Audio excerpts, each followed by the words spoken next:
உலக தமிழ் நெஞ்சங்கள் அனைவருக்கும் வணக்கம்.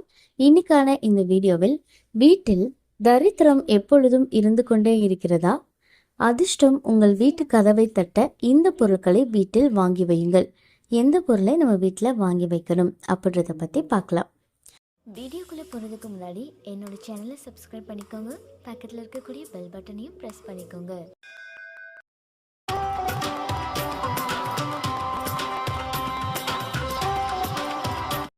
எல்லாருமே நல்ல ஒரு அதிர்ஷ்டசாலியாக இருக்கணும் அப்படின்னு தான் ஆசைப்படுவாங்க. லட்ச லட்சமாக பணம் கொட்டணும் அப்படின்றத விட தேவைப்படக்கூடிய நேரத்துக்கு நமக்கு பணம் கிடைக்கணும் அப்படின்னு ஆசைப்படுறவங்க இன்னைக்கு நிறைய பேர் இருப்பாங்க. அப்படி நம்ம சம்பாதிக்கக்கூடிய பணம் மேலும் மேலும் நம்ம கிட்ட பெருகணும் அப்படின்னா வீட்டில் லக்ஷ்மி கடாட்சம் அப்படின்றது நிச்சயமா இருக்கணும். ஒருவேளை வீட்டில் தரித்திரம் அண்டிருச்சு அப்படின்னு வச்சுக்கோங்களேன், சண்டை சச்சரவுகள் இது பெருக ஆரம்பிக்கும். வீட்டில் இருக்கக்கூடிய ஐஸ்வர்யங்கள் மெல்ல மெல்ல குறைய ஆரம்பிக்கும். ஸோ எப்பவுமே நம்ம மகாலட்சுமியோடைய அருள் இருந்தது அப்படின்னாலே அந்த வீட்டில் தரித்திரம் அப்படின்றது இருக்காது. மகாலட்சுமி ஒரு வீட்டில் தரித்திரம் இருக்குன்னா அங்கே குடியேறவே மாட்டாங்க. ஸோ தரித்திரத்தை நீக்கினா மட்டும்தான் அந்த வீட்டுக்குள்ள மகாலட்சுமியே வருவாங்க.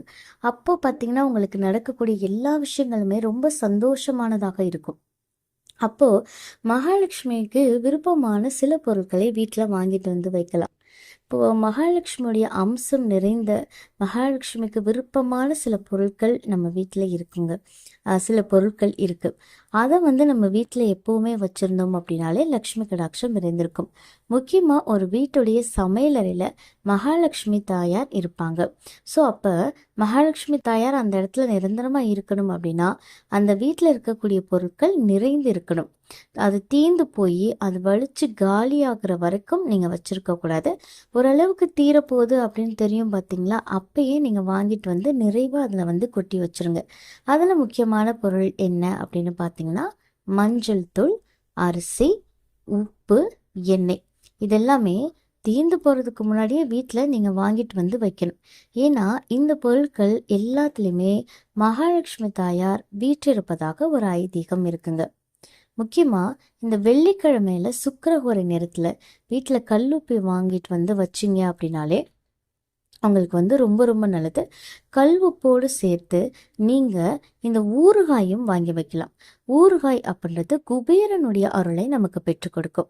ஸோ நீங்கள் உப்போடு சேர்த்து ஊறுகாயும் வீட்டில் எப்போவுமே வாங்கி வச்சுருந்தீங்க அப்படின்னா மகாலட்சுமி அருளோடு சேர்த்து உங்களுக்கு சுக்கிரனுடைய அருளும் கிடைக்கும். இதனால் உங்கள் வீட்டில் இருக்கக்கூடிய தரித்திரம் அப்படின்றது விலகி வீட்டில் சுபிக்ஷம் அப்படின்றது நிறைந்திருக்கும். இந்த தகவல் உங்களுக்கு பயனுள்ளதாக இருக்கு அப்படின்னா மறக்காம உங்க நண்பர்கள் கூட பகிர்ந்துக்கோங்க. மேலும் இது போன்ற ஆன்மீக தகவல்களுக்கு என்னுடைய சேனலை நீங்கள் சப்ஸ்கிரைப் பண்ணிட்டு பக்கத்தில் இருக்கக்கூடிய பெல் ஐக்கானையும் ப்ரெஸ் பண்ணிக்கோங்க. நன்றி.